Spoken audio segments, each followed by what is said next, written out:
Welcome back to Monday Morning Mom. Super excited to be here. This is going to be another incredible episode. I'm Erin Sarles, and every Monday I read a letter from a real sports parent and I tell the truth about what it means. I want to be upfront about something before I read today's letter. This episode is going to make some people uncomfortable because it asks a question that the youth sports culture doesn't always welcome. What happens when the problem isn't your kid and it isn't you and is the person you've been told to trust? I'm not here to vilify coaches. I have a deep respect for coaches who do this work with integrity. I'm also not going to pretend that every coach does. And this mom deserves a real conversation about what she's actually seen. Let's read it. And for those of you that are new to the show, before we jump into it, very similar to Dear Abby, if you're old enough or remember maybe having columns cut out on your grandma's fridge, same thing here. Parents write letters to me and I respond. And so we're going to jump right into this. And so this letter reads, Dear Erin, my daughter is a sophomore in high school. She runs cross country and track. She has always loved running, not in a competitive way at first, but purely and genuinely loved it. It was her thing, her piece. This year, everything changed.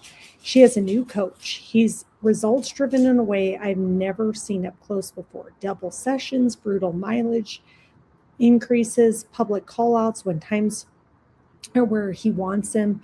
He tells the girls that soreness is weakness, leaving the body, and that and anyone who needs a rest day doesn't want it badly enough. My daughter has stopped talking about running the way she used to. She comes home exhausted in a way that sleep doesn't fix. She's had two minor injuries already this season that I think she ran through because she was afraid to tell the coach. Last week, she cried in the car on the way to practice and then walked in and acted like everything was fine. I've raised her to respect her coaches. I have raised her to be tough. And now I'm watching those two things be used against her. And I don't know what I'm allowed to do about it. I'm her mom, but I feel completely powerless. Can't find my voice in Virginia. Wow. This is a powerful letter. Um, really powerful letter. Um, I think as a mom, especially and as a parent, it's hard to watch our kids suffer. And I think that, seeing where your daughter used to be at, I mean, just reading the letter, sounds like you're pretty well balanced. It's like she came home, she was excited about running, she loved talking about running. Um, and, the intensity from the coach is starting to essentially, I think, drive your daughter away from something that she really loves. And I think sometimes when we push too hard, too fast, not understanding, again, what is your daughter's goals? What does she want to do? I'm not advocating for any of this, so please don't understand that, but if going to the next level, competing in college, potentially at the Olympics, again, I don't know what your child's goals are. Um, I think if that's where she wants to go, sometimes I think coaches think like if we really give them tough love and push through, that's going to help them get there. But I think there's a definite balance here of like, how do you empower your daughter to have a voice? As well as I think there is that fine line of how do you respect the coach.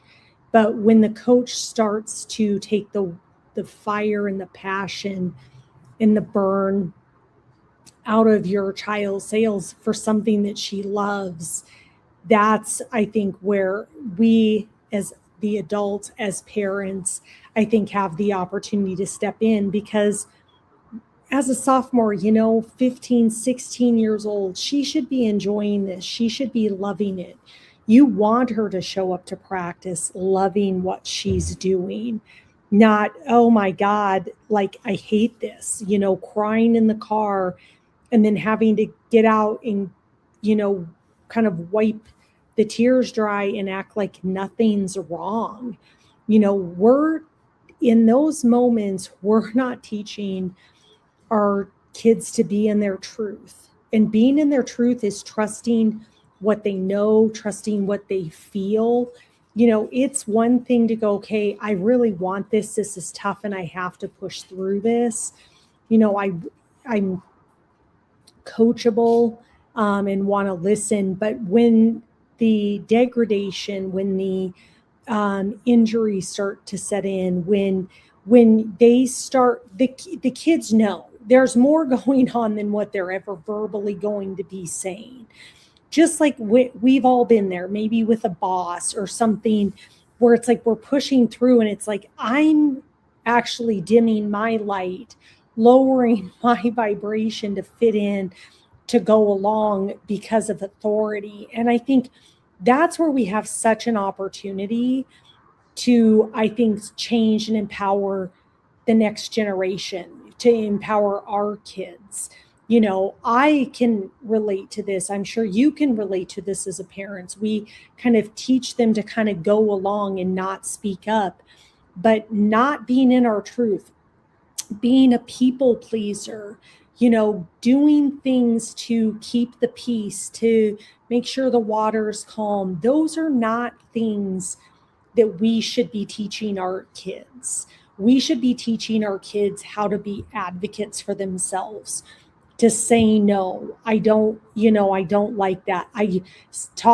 Having the conversation with the coach, and if she can't have the conversation with the coach around the way that she's being made to feel, the way that this is showing up for, yes, I want to push hard. I want to work hard. But the way you're communicating this, the way you're coaching me is actually disengaging me. This isn't helping me grow as an athlete. I want to grow as an athlete, but this style isn't working for me. Here's what I need. If they're a great coach and maybe they're a little unaware that style doesn't work with that individual, I think coaches today have a huge responsibility to grow their skill set around situational leadership, around emotional IQ, to really have a better pulse around, I can't talk to this player, this athlete, the way that I speak to this one. How do I get the most out of them? Do I see them as human beings first? Do I understand who they are? Do I understand what intrinsically motivates them? Do I understand how I can get the best out of them and push them through? That also means, we want our kids to be coachable. When they're giving constructive feedback to improve, we want them to be able to receive that. But this sounds like it's gone well beyond that. And so I think there's a huge opportunity, number one, for your daughter to advocate for herself. And then if that doesn't work, and I'm not always a big fan to say, okay, go talk to the coach. But I would say there is an opportunity to then go to the coach as a parent if after your daughter talks to him and there isn't some amount of change, so I think there's an opportunity first to empower your daughter, to really dig in, to really understand what's going on, and really empower her to stand up for herself. It's one thing to go, okay, somebody believes in me and wants to push me. But again, we have to trust our athletes as parents, their intuitive knowing about the situation. Me being challenged to step up, going, okay, I'm not giving 100%, and this person's challenging me, I need to step up more. That's one thing. Kids can tell you the difference. They know when a coach cares. They know when the coach wants what's best for them. They can feel and sense that and understand that the feedback's constructive. And so my big advocacy here is you've got to empower your kids, number one, to trust their intuition, to trust their instincts, and to not suppress that. Do not suppress that. at all. I think we teach people the wrong thing, kind of that go along to get along. I would never advocate for that. And so I would give her the space to come, open up the conversation, be really honest, where is she at? What's going on?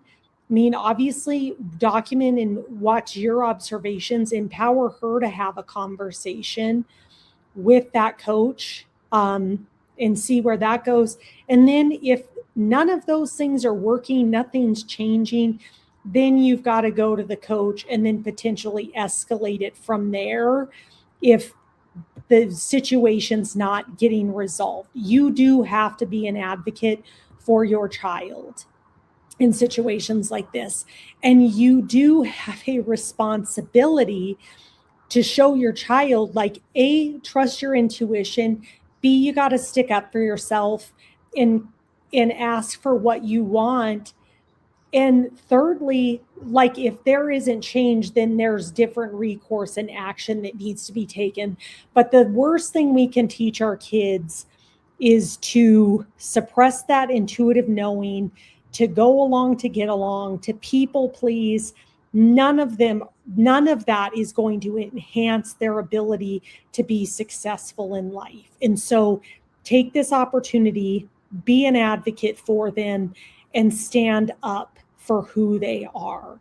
And so before I go, one thing for the mom in Virginia, you said you couldn't find your voice. I want to tell you, you found it when you wrote this letter.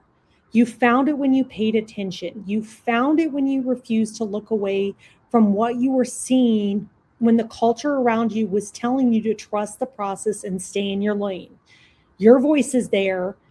You need to help your daughter find her voice, and your daughter needs for you to use it. First with her, to grow and develop her, but then to be an advocate for her if she is unable to advocate for herself.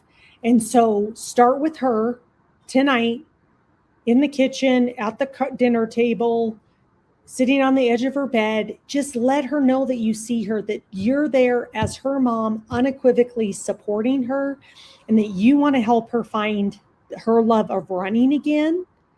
And how can you best do that? So that's enough for today. This is Monday Morning Mom. This drops every Monday morning. I come here, I read one real letter and tell the truth about what it means. Your letter is welcome here. DM me. Anonymity is always fine. And I'll see you next Monday.